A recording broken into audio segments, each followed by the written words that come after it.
आज के वीडियो के प्रायोजक वॉर थंडर को धन्यवाद।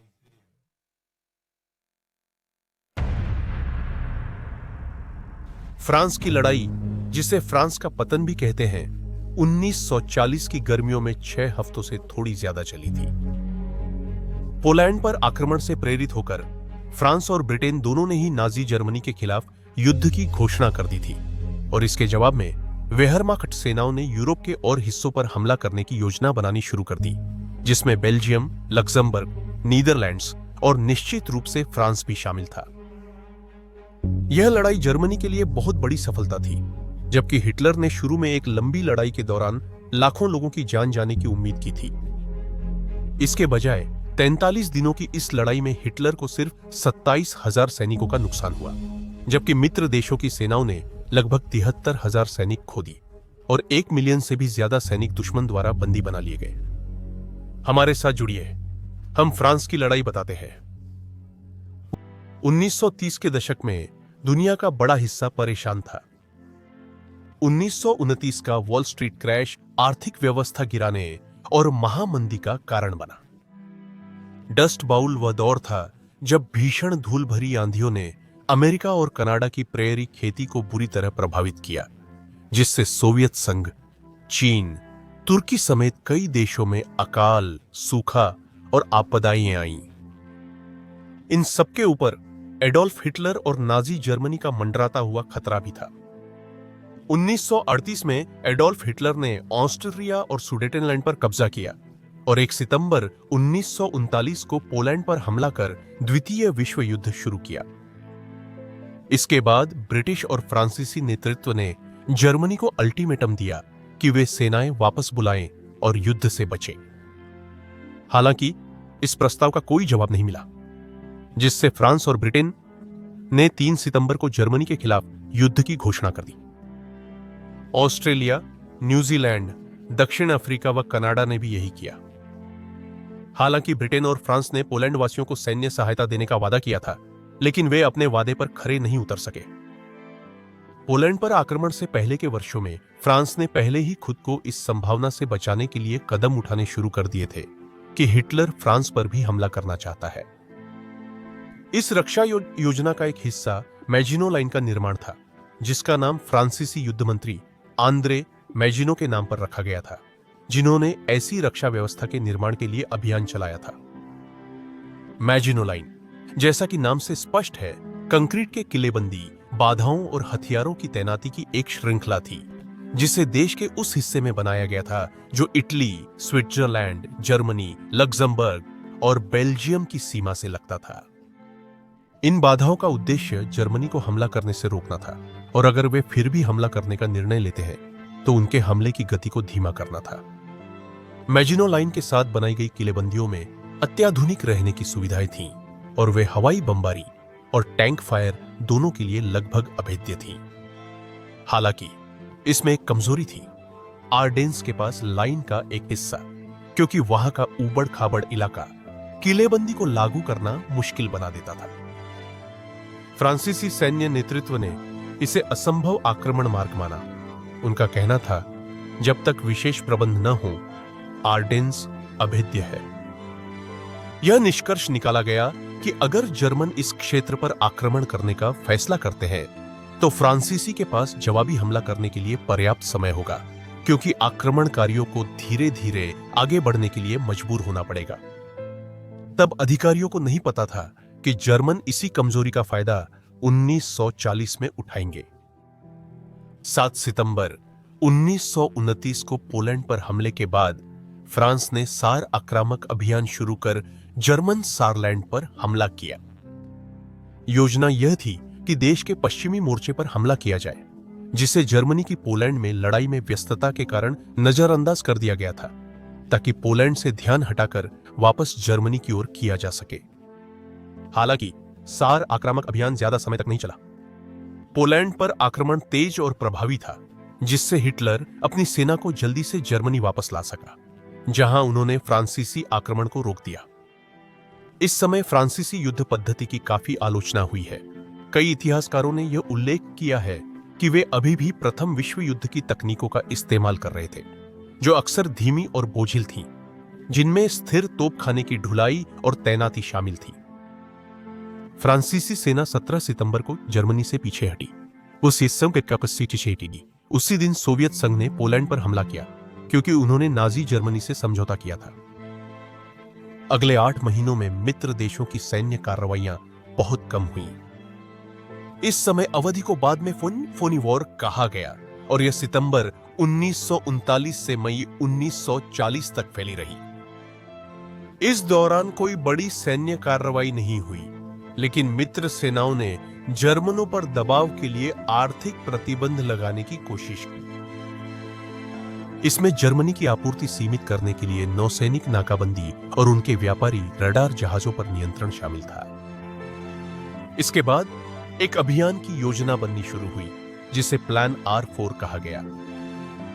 इस अभियान में ब्रिटिशों ने नॉर्वे और स्वीडन पर हमला किया ताकि जर्मनों को लौह अयस्क आपूर्ति पर कब्जा करने से रोका जा सके, जो सैन्य निर्माण के लिए जरूरी थी। हालांकि यह योजना साकार नहीं हो सकी। अप्रैल 1940 तक अभियान को जर्मन सेनाओं को रोकने में अपर्याप्त मानकर स्थगित कर दिया गया। नवंबर 1939 में सोवियत संघ द्वारा फिनलैंड पर आक्रमण के बाद जब शीत युद्ध हुआ तो एक और योजना पेश की गई, लेकिन जब तक आवश्यक सेनाएं इकट्ठी की गईं, तब तक शीत युद्ध समाप्ति की ओर बढ़ चुका था। आज के वीडियो के प्रायोजक वॉर थंडर को धन्यवाद। वॉर थंडर अब तक का सबसे व्यापक सैन्य वाहन युद्ध खेल है, जो पूरी तरह मुफ्त है और आप इसे पीसी, प्लेस्टेशन, एक्सबॉक्स और मोबाइल डिवाइस पर खेल सकते हैं।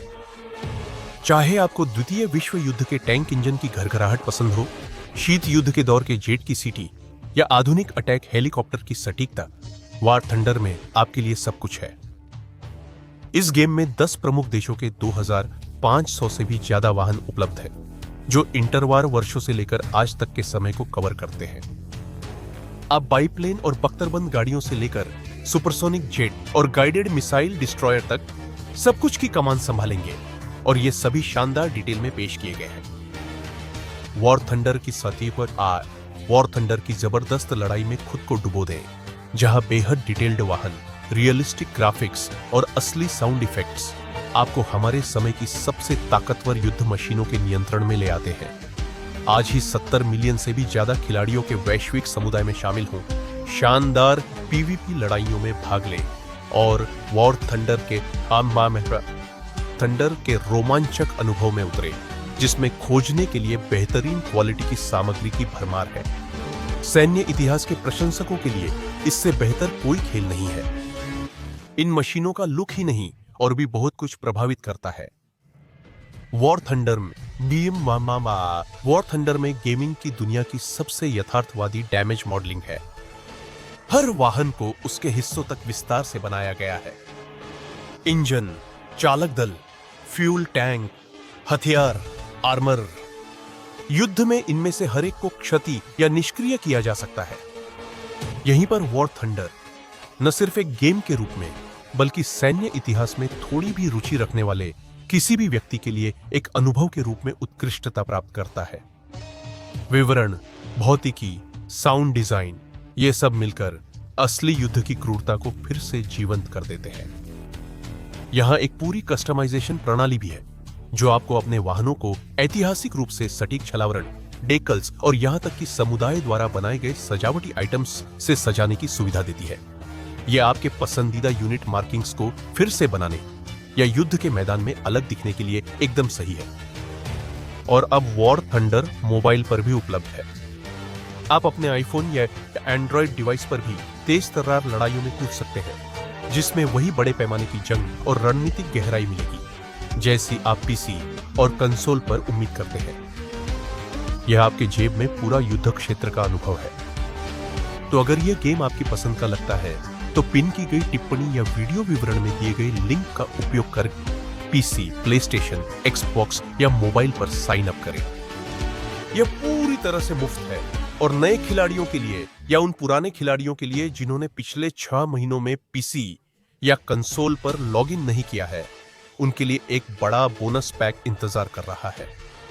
इस पैक में शामिल है exclusive eagle on off velar वाहन सजावट, 1,00,000 सिल्वर लाइन्स और आपकी प्रगति को बढ़ाने के लिए 7 दिन का प्रीमियम अकाउंट समय। लेकिन ध्यान रखें कि यह बोनस केवल सीमित समय के लिए ही उपलब्ध है।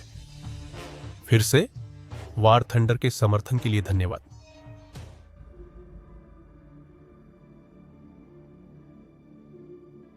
अक्टूबर 1929 को जर्मनी द्वारा पोलैंड पर आक्रमण करने के ठीक 1 महीने बाद हिटलर ने बर्लिन के राइक्सटाग में एक भाषण दिया, जिसमें उसने आक्रमण की सफलता का जश्न मनाया और फिर फ्रांसीसी और ब्रिटिश से उसकी शांति की पेशकश स्वीकार करने का आह्वान किया।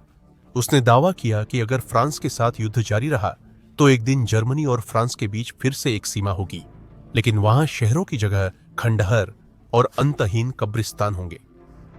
उद्धरण समाप्त। कहने की जरूरत नहीं कि न तो फ्रांस और न ही ब्रिटेन ने इस शांति प्रस्ताव को स्वीकार किया, और पूरी दुनिया में ऐसा कोई नहीं था जिसे विश्वास हो कि हिटलर ईमानदार है और शांति आने वाली है। संयुक्त राज्य अमेरिका के पत्रकार विलियम शीरा ने अपनी यह धारणा स्पष्ट रूप से व्यक्त की कि हिटलर बिल्कुल भी ईमानदार नहीं था। उद्धरण, जैसे कोई पुराना ग्रामोफोन रिकॉर्ड 5वीं या 6ठी बार बजाया जा रहा हो। उद्धरण समाप्त। यह समझकर कि मित्र देश शांति समझौते में रुचि नहीं रखते थे, हिटलर ने 9 अक्टूबर को फ्यूहरर निर्देश संख्या 6 जारी किया। इस निर्देश ने पश्चिम पर हमला करने की योजना को अमल में लाया। हालांकि ऐसी योजनाएं इस सोच के साथ बनाई गई थीं कि जर्मनों के पास अपनी सेनाएं और समग्र सैन्य शक्ति बढ़ाने के लिए कई साल होंगे। इसके बाद उन्होंने आदेश दिया कि बेल्जियम, लक्समबर्ग और नीदरलैंड जैसे निम्न देशों पर जल्द से जल्द हमला कर उन्हें कब्जे में ले लिया जाए, ताकि मित्र देशों की सेनाओं द्वारा रोके जाने से बचा जा सके। हालांकि इस निर्देश के तहत फ्रांस पर कोई हमला योजना का हिस्सा नहीं था। हिटलर ने आदेश दिया कि देश के जितने भी सीमा क्षेत्र हैं, उन्हें उनके समग्र योजना में मदद के लिए कब्जे में ले लिया जाए। 10 अक्टूबर और 12 अक्टूबर को ब्रिटेन और फ्रांस ने क्रमशः हिटलर की शांति प्रस्ताव को ठुकरा दिया और इससे निम्न देशों पर आक्रमण की योजना को और आगे बढ़ाया गया। इस अभियान की योजनाओं को तैनाती निर्देश संख्या कहा गया, एक KCL, और इस तरह की पहली योजना 19 अक्टूबर को कर्नल जनरल फ्रांज हाल्डर, जो सेना के उच्च कमान के चीफ ऑफ स्टाफ थे, द्वारा प्रस्तुत की गई थी। इस योजना में बेल्जियम के केंद्र से सीधा हमला कर मित्र सेनाओं को सोम नदी तक पीछे धकेलना था, जिससे लगभग 5 लाख जर्मन सैनिक मारे जा सकते थे। जर्मन सैन्य नेतृत्व मानता था कि देश पर इतनी भारी कीमत के बाद वे कुछ समय तक कार्रवाई नहीं कर पाएंगे और फ्रांस पर हमला करने से पहले ताकत जुटाने में कई साल लगेंगे। रिपोर्टों के अनुसार हिटलर इस योजना से खुश नहीं था। उसने एक तेज और निर्णायक जीत चाहिए और अपने लोगों से मांग की कि वे ठीक वैसे ही बख्तरबंद हमला करें जैसे उन्होंने पोलैंड पर आक्रमण करते समय किया था। हालांकि सैन्य नेताओं ने इस विचार से असहमति जताई और फ्यूहरर से कहा कि फ्रांसीसी जैसी उन्नत सेना के खिलाफ ऐसी रणनीति अपनाना लापरवाही होगी। उन्होंने कहा कि यह रणनीति सिर्फ पोलैंड के खिलाफ ही सफल रही क्योंकि उसकी सेना कमजोर थी। निराशा में हिटलर ने आदेश दिया कि हमला जल्दी शुरू हो, भले ही वेहरमाख्ट तैयार न हो। उसने उम्मीद की कि अगर वे जल्दी हमला करते हैं तो जानकारी लीक होने और मित्र देशों की सेनाओं के अपनी सैन्य तैयारी करने का खतरा कम रहेगा, जिसका परिणाम यह हो सकता था कि जब जर्मनी अंततः हमला करता तो वह खुद मुश्किल में पड़ सकता था। उसने सैन्य नेताओं को 25 अक्टूबर को हमला करने के लिए मनाया, लेकिन अधिकांश ने कहा कि इतनी बड़ी तैयारी के लिए समय कम है। 4 दिन बाद फ्रांज हाल्डर ने योजना का अगला चरण प्रस्तुत किया, जिसमें जर्मनों द्वारा नीदरलैंड पर हमला करना शामिल था। इसके बाद हिटलर ने 5 नवंबर को सेना प्रमुख को बताया कि वह चाहते थे कि निम्न देशों पर आक्रमण 12 नवंबर को हो। उनके सेना प्रमुख असहमत थे क्योंकि वेहरमाख्ट पोलैंड पर हमले से अभी उबर नहीं पाई थी और कुछ दिनों बाद हिटलर ने मौसम खराब होने के कारण योजना स्थगित कर दी। आने वाले हफ्तों और महीनों में जर्मनों को बार बार हार मिली। इतिहासकार नेताओं ने देखा कि हिटलर यह नहीं समझते थे कि वेहरमाख्ट कैसे काम करती है और कैसे कुछ चीजें, जैसे पोलैंड पर आक्रमण के दौरान बख्तरबंद वाहनों की भारी क्षति ने पूरी सेना को बाधित किया था। इसके अलावा आर्मी ग्रुप ए के कमांडर जनरल गर्ड वॉन रंडस्टेट ने यह स्पष्ट कर दिया कि वह फ्रांज हाल्डर की योजना से सहमत नहीं थे। वॉन रोनस्टेट का मानना था कि हाल्डर की योजना अब तक जर्मन सेना को जीत दिलाने वाली रणनीति से अलग तरीके अपना रही थी और वेहरमाख्त को दुश्मन सेनाओं को नष्ट करने के लिए उनके बीच घुसकर उन्हें घेरना और तोड़ना होगा। इससे उन्होंने अपने chief of staff Erich von Manstein से बात की, जिन्होंने एक नई योजना बनाना शुरू किया। 10 जनवरी 1940 को योजना का पुराना मसौदा मित्र सेनाओं को तब मिला जब एक जर्मन विमान गलती से बेल्जियम सीमा में गया और मार गिरकर दुर्घटनाग्रस्त हो गया। पायलट ने योजनाएं जलाने की कोशिश की, लेकिन नाकाम रहा और दोनों मित्र सेनाओं द्वारा पकड़े गए। इस गलती से पहले हिटलर केस येलो ऑपरेशन 17 जनवरी या उससे पहले शुरू करने के लिए तैयार था, और जब उसे पता चला कि क्या हुआ है तो वह रिपोर्टेडली बहुत गुस्से में था। एक पर्यवेक्षक ने उसके गुस्से के दौरे को याद करते हुए कहा, यह मेरी जिंदगी का सबसे बड़ा तूफान था। फ्यूरर जैसे पागल हो गया था, उसके मुंह से झाग निकल रही थी। वह अपनी मुट्ठियों से दीवार पर मार रहा था और जनरल स्टाफ के अयोग्य और गद्दार लोगों को सबसे नीच गालियां दे रहा था, जिन्हें वह मौत की सजा देने की धमकी दे रहा था। योजना के अंतिम संस्करण में जर्मनों ने बेल्जियम के रास्ते आर्डेंस से हमला करने का फैसला किया, क्योंकि यह फ्रांस की मैजिनो लाइन का सबसे कमजोर बिंदु था। यह हमला इसलिए भी हुआ क्योंकि फ्रांसीसी क्षेत्र की रक्षा कम अनुभवी सैनिकों से कर रहे थे, जिनमें दूसरी ओर 9वीं सेना की डिवीजनें थीं। योजना के अनुसार आर्मी ग्रुप ए नामूर और सिडान के बीच से होकर अमे की ओर बढ़ेगा, जबकि आर्मी ग्रुप बी उत्तर में एक दिखावटी हमला करेगा ताकि मित्र देशों की सेनाओं को बेल्जियम की ओर आकर्षित किया जा सके, जहां वे उन्हें फंसा सके। इस योजना को अभियान निर्देश के रूप में जारी किया गया। 4 केस येलो 24 फरवरी 1940 को जारी किया गया था और इसे हिटलर ने मंजूरी दी, क्योंकि उन्हें लगा कि इसमें निर्णायक जीत की संभावना है, जिसे वे हर बार संशोधन में लगातार खोज रहे थे। हमले की तैयारी में जर्मनी ने जर्मन सेना के 4 मिलियन से अधिक सदस्य, उनकी वायुसेना के 1 मिलियन से अधिक सदस्य, जर्मन नौसेना के 1,80,000 सदस्य और लगभग 1 लाख सैनिक जो वाफेन एसएस के थे, जो शुल्ज स्टाफेल की लड़ाकू शाखा थी, को जुटाया। इन संयुक्त बलों में से लगभग 3 मिलियन पुरुष फ्रांस की लड़ाई के लिए उपलब्ध थे। हालांकि यह एक प्रभावशाली संख्या है, इस समय तक सेना के लगभग 45% सैनिक लगभग 40 साल के थे, जबकि लगभग 50% को केवल कुछ हफ्तों की ही ट्रेनिंग मिली थी। इसके अलावा इस समय उपलब्ध जर्मन डिवीजनों में से केवल लगभग 50% ही संचालन के लिए उपयुक्त थे। कई डिवीजन अच्छी तरह से सुसज्जित नहीं थी, खासकर फ्रांसीसी और ब्रिटिश के मुकाबले। फिर भी मित्र राष्ट्र भी युद्ध के लिए पूरी तरह से तैयार नहीं थे।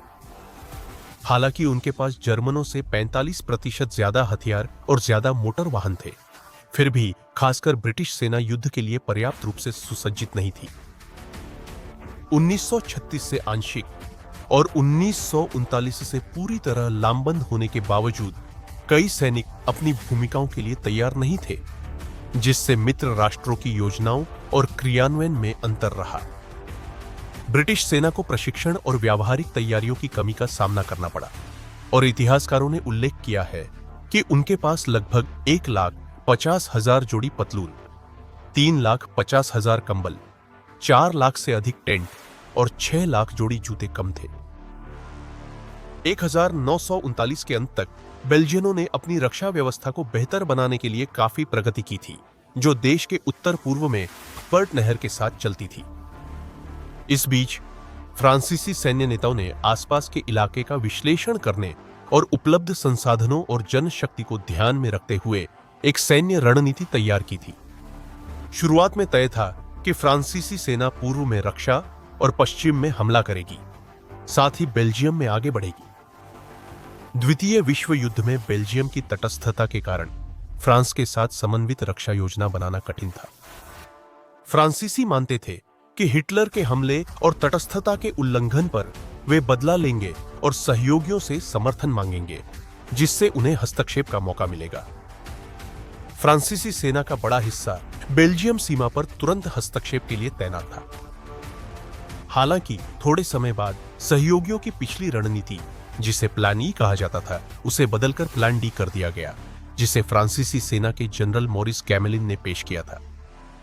गैमेलिन ने जर्मन अग्रिम को रोकने के लिए उन्हें बेल्जियम के मध्य में स्थित 53 मील लंबी डाइल नदी की रेखा पर रोकने का प्रयास किया। दोनों योजनाएं बेल्जियम में रक्षा के लिए थी। प्लान डी प्लान ई जैसी थी, लेकिन यह पहले से करीब 43 अर्ध सैकड़ा मील छोटी थी। गैमेलिन ने आदेश दिया कि जर्मनों को एंटवर्प के पश्चिमी हिस्से से आगे नहीं बढ़ने देना चाहिए, क्योंकि मित्र देशों के पास शेल्ट मुहाने का नियंत्रण होने पर वे संसाधन भेज सकते थे और डच सेना से संपर्क कर सकते थे। 7वीं सेना के सदस्य, जिसमें फ्रांस की प्रशिक्षित इकाइयां थीं, दिसंबर 1939 में रिजर्व से हटा दिए गए और उनकी जगह फर्स्ट आर्मी ग्रुप को तैनात किया गया, ताकि वे मुहाने तक पहुंचकर डच सेना से टिलबर्ग या ब्रेडा में संपर्क कर सके। योजना में इस नए संशोधन के कारण इसे प्लान डी का ब्रेडा वेरिएंट कहा जाने लगा। इसके बाद जब फ्रांसीसी की सबसे बेहतरीन सेनाएं उत्तर की ओर भेजी जा रही थीं, जर्मन अपनी सबसे बेहतरीन टुकड़ियां दक्षिण की ओर भेज रहे थे, क्योंकि वे आर्डेंस के रास्ते हमले की तैयारी कर रहे थे। 1940 के वसंत में गैमलिन को बार बार बताया गया कि जर्मन सेना आर्डेंस में मजबूत हो रही है, और खुफिया जानकारी से पता चला कि वे 8-10 मई के बीच सेदान के पास हमला कर सकते हैं। इन सबके बावजूद गैमलिन अपने इस विश्वास पर अडिग रहे कि प्लान डी का ब्रेडा वेरिएंट ही सही रास्ता है, और उन्होंने अपनी युद्ध रणनीति में कोई बदलाव नहीं किया।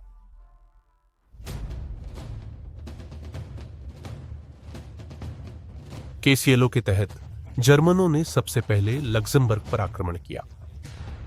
21 मई 1940 को रात 9 बजे कोर्ट वर्ड डांजिग सभी जर्मन सेना डिवीजनों को भेजा गया, जिससे ऑपरेशन का पहला हिस्सा शुरू हुआ, जिसमें उन्हें लगभग बिना किसी विरोध के लक्जमबर्ग पर कब्जा करना था। इसके बाद आर्मी ग्रुप बी ने नीदरलैंड्स और बेल्जियम के खिलाफ अपना ध्यान भटकाने वाला हमला शुरू किया, जबकि अगली सुबह विभिन्न पैराट्रूपर डिवीजनों द्वारा द हेग, रॉटरडैम के पास और बेल्जियम में अल्बर्ट नहर के पास फोर्ट एबन एमेल में अचानक लैंडिंग की गई। जैसा कि जर्मनों ने उम्मीद की थी, फ्रांसीसी फर्स्ट आर्मी ग्रुप, जिसमें उनके कुछ सबसे बेहतरीन सैनिक शामिल थे, आर्मी ग्रुप बी का जवाब देने के लिए भेजा गया, जिससे बाकी मित्र देशों की सेनाएं ज्यादा खुली रह गईं। उनके पास ईंधन की कमी थी और उनकी क्षमताएं भी सामान्य रूप से कम हो गई थीं। फ्रांसीसी 7th आर्मी ने डच सीमा पार की तो देखा कि डच सेना पहले ही पीछे हट रही थी और एंटवर्प लौट रही थी, ताकि शहर पर कब्जा न हो सके। इस समय जर्मनों के पास जबरदस्त वायु शक्ति थी। उनकी वायुसेना ने 247 मीडियम बॉम्बर्स, 147 फाइटर्स, 424 जंकर, 52 ट्रांसपोर्ट्स और 12 हेनकेल He-59 सीप्लेन भेजे। ये सभी नीदरलैंड्स भेजे गए।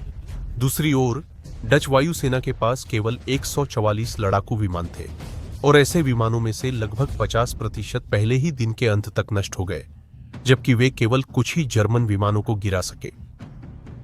इसी बीच जमीन पर मौजूद सैनिकों में शामिल जर्मन 18वीं सेना ने रॉटरडैम की लड़ाई के दौरान पुलों पर कब्जा कर लिया और 17वीं सदी में बनी नई वाटर लाइन, जो एक रक्षा श्रृंखला थी, का अधिकांश हिस्सा बचाते हुए फिर फोर्ट्रेस हॉलैंड को तोड़ दिया, जो उसी रक्षा पंक्ति का हिस्सा था। हालांकि जर्मनी ने हेग के आसपास के डच हवाई अड्डों और खुद शहर पर कब्जा करने की कोशिश की, लेकिन वे अपनी स्थिति बनाए रखने में असफल रहे और इस प्रक्रिया में उन्होंने कई विमान खो दिए। 9वीं पेंजर डिवीजन से बख्तरबंद समर्थन 13 मई को रॉटरडैम पहुंचा, जब फ्रांसीसी सेना उन्हें रोकने में असफल रही थी। 14 मई को शहर पर और बमबारी हुई, जिससे शहर के केंद्र का विनाश हो गया। इससे डच सेना ने आत्मसमर्पण कर दिया, क्योंकि हालांकि वे अन्य क्षेत्रों में जर्मनों के खिलाफ डटे रहे थे, लेकिन उन्हें अपने देश के और विनाश का डर था। हालांकि उन्होंने आत्मसमर्पण किया, लेकिन डचों ने जीलैंड की लड़ाई सहित अन्य संघर्षों में फ्रांसीसियों के साथ लड़ाई जारी रखी। अराजकता के समाप्त होने के बाद डचों को लगभग 5,000 हताहतों का सामना करना पड़ा, जिसमें 2,559 नागरिक भी शामिल थे। बेल्जियम पर भी एक साथ हमला किया गया, जिसमें जर्मनों ने हमले के पहले 24 घंटों में उनके 169 विमानों में से 83 विमानों को नष्ट कर दिया। इसके बावजूद बेल्जियम ने खासतौर पर अल्बर्ट नहर के पास अच्छी रक्षा की, जहां जर्मन सेनाएं ट्यू पो करने की कोशिश कर रही थी। यह जर्मन नेतृत्व के लिए चिंता थी, क्योंकि मित्र देशों को तब तक व्यस्त रखना जरूरी था जब तक आर्मी ग्रुप एपुलहेड स्थापित नहीं कर लेता। आखिरकार फोर्ट एबेन एमल की लड़ाई हुई। इस किले का निर्माण 1931 से 1935 के बीच किया गया था और इसे इस तरह डिजाइन किया गया था कि अगर जर्मन सेना नीदरलैंड्स के रास्ते देश में प्रवेश करे तो बेल्जियम की रक्षा की जा सके।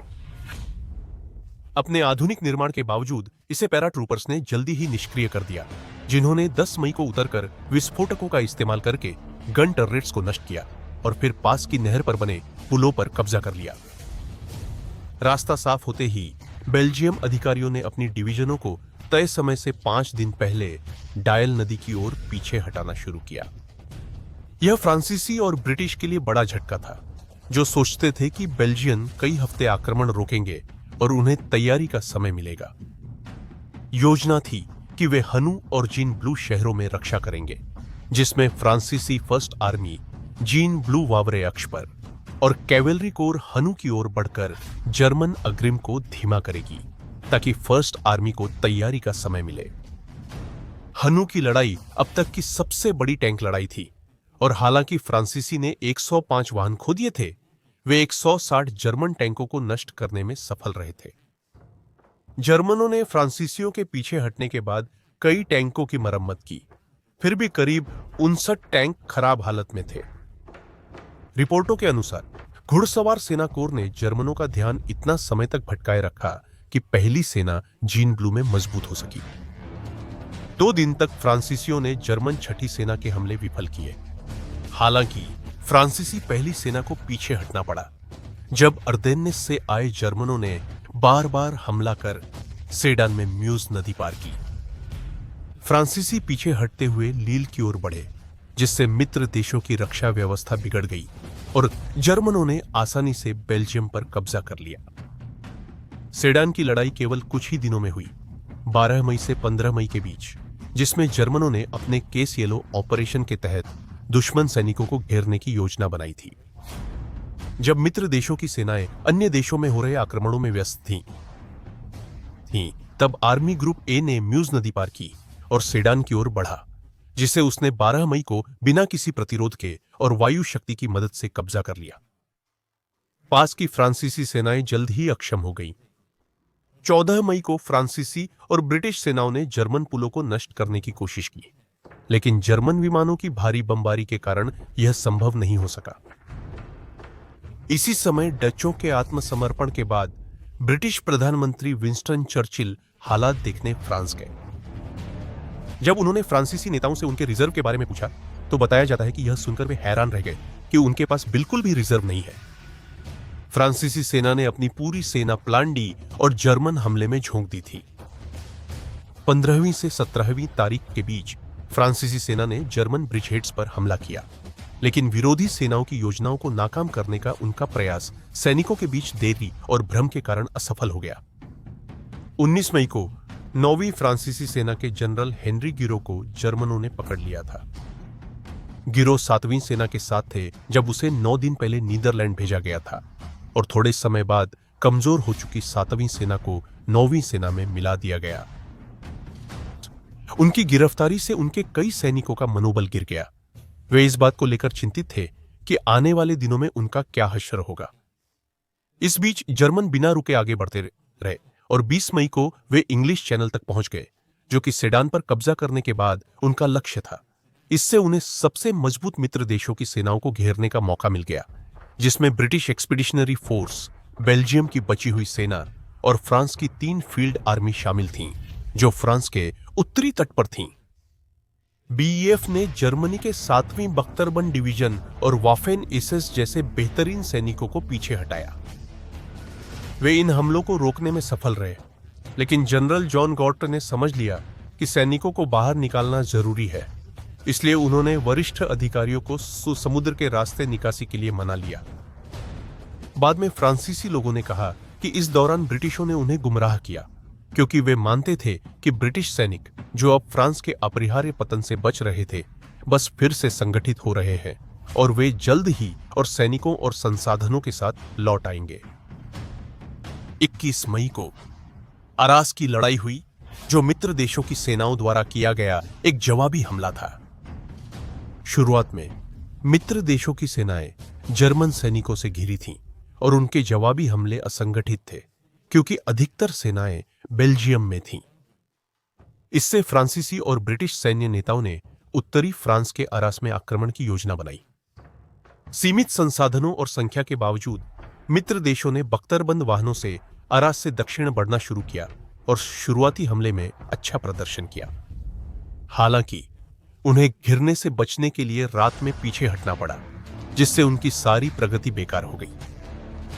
संघर्ष असफल रहा, पर इसने मित्र देशों को ऑपरेशन डायनामो और डनकिर्क की लड़ाई से पहले चैनल बंदरगाहों को मजबूत करने का समय दिया, क्योंकि हिटलर ने पैंजर यूनिट्स को अरास की स्थिति सुलझने तक रुकने का आदेश दिया था।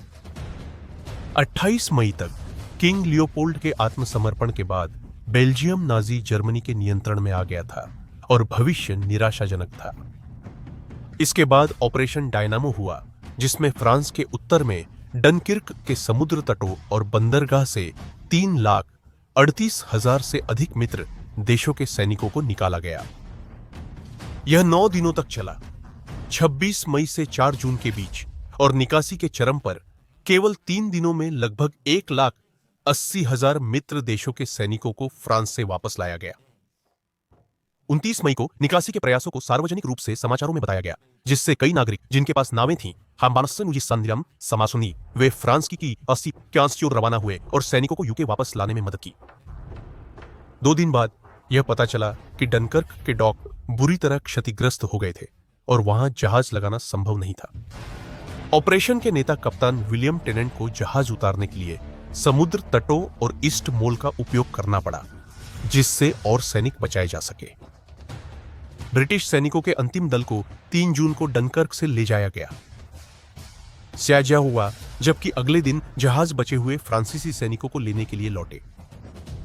करीब 26,000 को बचा लिया गया, लेकिन 30 से 40,000 के बीच सैनिकों को जर्मनों ने पहले ही पकड़ लिया था। सैकड़ों हजारों सैनिक तो बच गए, लेकिन मित्र सेनाओं का काफी सामान पीछे छूट गया। निकासी के दौरान भी कई हताहत हुए, जिसमें फ्रांसीसी सेना ने करीब 16,000 सैनिक खो दिए और ब्रिटिश सेना ने करीब 1,000 सैनिक खो दिए। डनकर्क की लड़ाई में मित्र देशों को 60,000 से ज्यादा हताहत हुए। विंस्टन चर्चिल ने फ्रांस में ब्रिटिश सैनिकों के फंसने को उद्धरण के अनुसार एक विशाल सैन्य आपदा कहा था और उनकी बचाव को मुक्ति का चमत्कार बताया था। इसी दौरान 1 जून को लिले की घेराबंदी के बाद फ्रांसीसी सैनिकों ने जर्मनों के सामने आत्मसमर्पण किया, जिससे और मित्र राष्ट्र डनकर्क की ओर जा सके और वहां संघर्ष में शामिल हो सके। निकासी के बाद बचे फ्रांसीसी सैनिकों ने जर्मनों से लड़ने की कोशिश की, जबकि उनकी संख्या, हथियार और रणनीति कमजोर थी। उन्होंने अपने ज्यादातर भारी हथियार और बेहतरीन बख्तरबंद टुकड़ियां खो दी थीं। फ्रांसीसी सेना की संख्या कम हो गई थी और वे अब अकेले थे, बिना सहयोगी समर्थन के। इन सब के अलावा लाखों नागरिक शरणार्थी विस्थापित हो गए थे और युद्ध से बचने की कोशिश कर रहे थे, जिसका मतलब था कि हजारों कारें और घोड़ा गाड़ियों से सड़कें जाम हो गई थी। सरकार ने अपनी सेना के इतनी तेजी से बिखरने की योजना नहीं बनाई थी और इससे वे पूरी तरह से असमंजस में पड़ गए थे कि अब आगे क्या करें। शार्त्र का प्रीफेक्चर, जहां कभी 23,000 लोग रहते थे, अब सिर्फ 800 बचे हैं। लील शहर को भी उतना ही विनाशकारी नुकसान हुआ। वहां की आबादी 2 लाख से घटकर केवल 20,000 रह गई थी। फ्रांस की लड़ाई का दूसरा चरण तब शुरू हुआ जिसे केस रेड कहा गया। यह 5 जून को सोम और ऐन नदियों पर शुरू हुआ था। जर्मनों को पूरी उम्मीद थी कि वे बस अंदर घुस जाएंगे और फ्रांसीसी सैनिकों को आसानी से हरा देंगे। लेकिन अगले 3 हफ्तों में फ्रांसीसियों ने आगे के हमलों को रोकने के लिए बहादुरी से प्रयास किए। कई सैनिकों को एक नई ऊर्जा मिली थी क्योंकि वे मरम्मत की दुकानों और आपूर्ति केंद्रों के करीब थे। उन्होंने सोचा कि हालात पहले से बेहतर दिख रहे हैं। साथ ही 1 लाख से ज्यादा फ्रांसीसी सैनिक नॉर्मंडी और ब्रेटनी के अन्य बंदरगाहों से लौटे, जिससे उनकी संख्या बढ़ी और वे बाद में उन बख्तरबंद वाहनों को प्राप्त व मरम्मत कर सके जिन्हें पहले बेकार समझा गया था। अभी के लिए उनका मनोबल ऊंचा था। अराजकता और नरसंहार के बाद फ्रांसीसी सेना के कई अधिकारियों को नई ऊर्जा मिली, क्योंकि अब उन्हें लगा कि जर्मनों से निपटने में उनके पास ज्यादा अनुभव है और अब उन्हें अपने हथियारों, वाहनों और अन्य सामानों पर भी ज्यादा भरोसा था। यह भी देखा गया कि फ्रांसीसी तोपखाने और टैंक जर्मन निर्माण से कहीं बेहतर प्रदर्शन कर रहे थे। जर्मन भी फ्रांस पर कब्जा करने को पूरी तरह तैयार थे। आर्मी ग्रुप बी के सभी डिवीजनों ने पेरिस के दोनों ओर हमला किया और 48 घंटे बाद भी टू नहीं कर पाए। फिर भी वे लगातार आगे बढ़ते रहे। फ्रांसीसियों को पीछे हटाने के लिए बख्तरबंद वाहन इकाइयां लाई गईं, लेकिन जर्मन आक्रामक प्रयास काफी कच्चे थे और आखिरकार उनकी शुरुआती हमले में 500 में से 80 एएफवी खो दिए गए।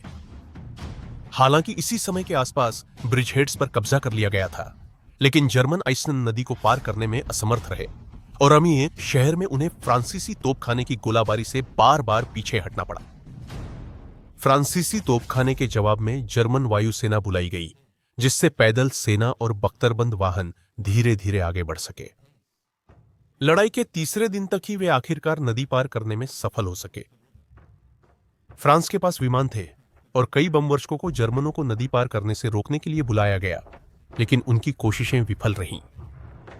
इसी दौरान अबेविल शहर के पास फ्रांसीसी सेना को पीछे धकेल दिया गया और उन्हें पीछे हटने के लिए मजबूर होना पड़ा और आखिरकार वे सीन नदी के पार लौट गए।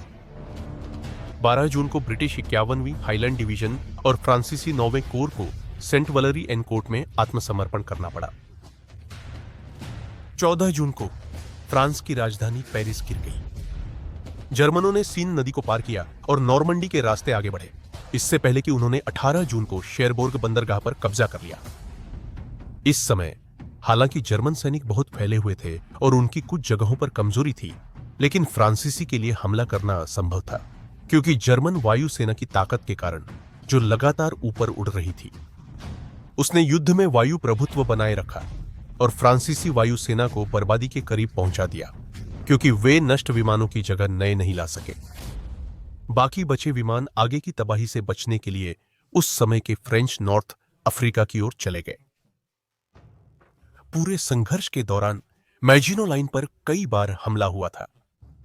एक हमले में 8 घंटे तक लड़ाई चली, जिसमें 46 जर्मन सैनिक मारे गए और 251 घायल हो गए। संघर्ष में सिर्फ 2 फ्रांसीसी सैनिक मारे गए। जून में जर्मनों का ध्यान फिर इस पर गया, क्योंकि सोम नदी पार करते समय वे फ्रांसीसियों को इसे अपने खिलाफ इस्तेमाल करने से रोकना चाहते थे। पेरिस पर हमला शुरू होने पर आर्मी ग्रुप बी ने अग्रसरता की, वहीं आर्मी ग्रुप ए मैजिनो लाइन के पीछे बढ़ा। 15 जून को कुछ फ्रांसीसी सैनिक क्षेत्र छोड़ने की तैयारी कर रहे थे, तभी जर्मनों ने हमला किया। इसके बाद की लड़ाई धीमी और कठिन रही, जिसमें फ्रांसीसी सैनिकों ने इतनी खराब परिस्थितियों के बावजूद भी जबरदस्त प्रतिरोध दिखाया। हालांकि एक एक करके मैजिनो लाइन के किलेबंदी को आखिरकार पार कर लिया गया। कई German division army group A का समर्थन करने पहुंचे और भारी तोपखाने वही के मोर्टार के साथ शेष फ्रांसीसी सैनिकों को 17 जून को वोजेस पर्वतों की ओर भागने पर मजबूर कर दिया। उसी दिन अन्य जर्मन सैनिक स्विस सीमा तक पहुंच गए, जिससे मैजिनो लाइन की रक्षा बाकी फ्रांस से कट गई। 22 जून को फ्रांस और जर्मनी के बीच युद्ध विराम समझौते पर हस्ताक्षर किए गए। इसके बाद भी कई फ्रांसीसी इकाइयां लड़ी। कुछ लोगों ने जर्मनों से मैजिनो लाइन पर लड़ाई के बाद 25 जून को युद्ध विराम के बाद आत्मसमर्पण किया, जबकि कुछ ने 10 जुलाई तक लड़ाई जारी रखी, जब फ्रांसीसी सैन्य नेताओं ने प्रतिरोध रोकने को कहा।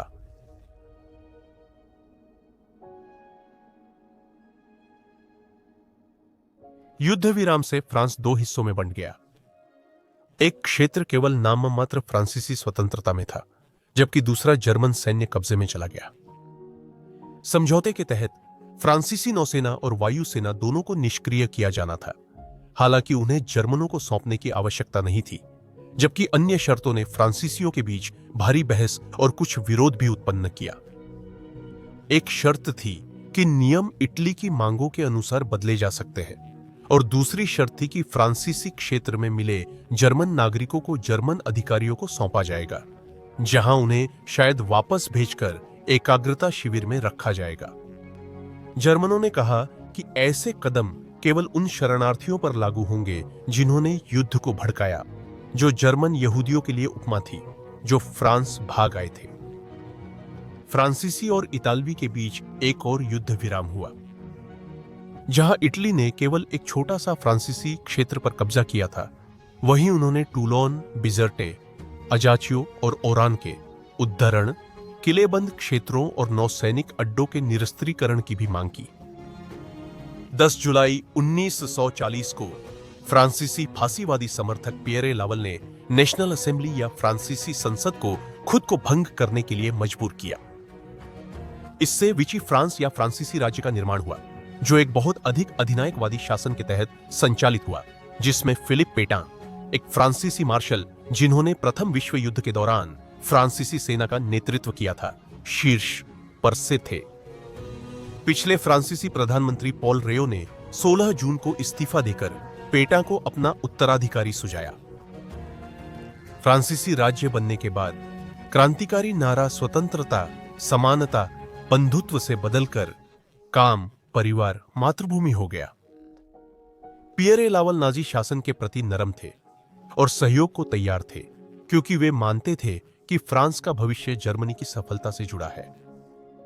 कई फ्रांसीसी सैनिकों ने युद्ध विराम लागू होने के काफी समय बाद तक जर्मनों का विरोध जारी रखा। शार्ल दे गॉल, एक सैन्य अधिकारी, नए फ्रांसीसी शासन के बड़े आलोचक थे और इंग्लैंड भागकर जर्मन कब्जे के खिलाफ प्रतिरोध की आवाज बने। फ्रांस में नए स्थानीय आंदोलनों का उभरना शुरू हुआ था, लेकिन उन्हें फलने फूलने में समय लगेगा। 1940 में 6 हफ्तों का संघर्ष खूनी और थकाऊ था। शायद फ्रांसीसी और ब्रिटिश अपनी सैन्य श्रेष्ठता में विश्वास के कारण जर्मनों को आसानी से कई देशों पर हमला और कब्जा करने देते रहे। कम संख्या और हथियारों के बावजूद फ्रांसीसियों ने बहादुरी दिखाई, लेकिन कमजोर रणनीति और नेतृत्व से देश हार गया। दोनों पक्षों के पास करीब 3.5 मिलियन सैनिक थे, लेकिन मित्र देशों की हानि धुरी शक्तियों से कहीं ज्यादा थी। मित्र देशों ने 73,000 सैनिक खो दी, जबकि 2,40,000 और घायल हुए और 15,000 और लापता हो गए। दुश्मन द्वारा 17 लाख से अधिक सैनिकों को बंदी बना लिया गया। फ्रांसीसी और ब्रिटिश ने मिलकर कुल 4,643 टैंक और विमान खो दिए। दूसरी ओर फ्रांस की लड़ाई में जर्मनी के 28,000 से अधिक सैनिक मारे गए और 1,11,000 से अधिक घायल हुए।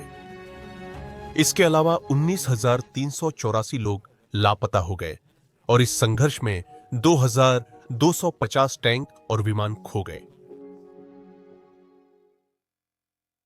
एक बार फिर वार थंडर को इस वीडियो के प्रायोजन के लिए धन्यवाद। आप इसे पीसी, प्लेस्टेशन, एक्सबॉक्स या मोबाइल पर मुफ्त में खेल सकते हैं।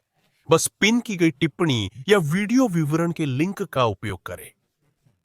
और अगर आप इस गेम में नए हैं या अगर आपको आखिरी बार युद्ध के मैदान में गए हुए 6 महीने हो गए हैं, तो आपके लिए एक सीमित समय का बोनस पैक इंतजार कर रहा है, पीसी और कंसोल दोनों पर, जिसमें प्रीमियम वाहन और ढेर सारे इन गेम रिवॉर्ड्स शामिल हैं। तो मौका न चूकें, आज ही वॉर थंडर से जुड़ें।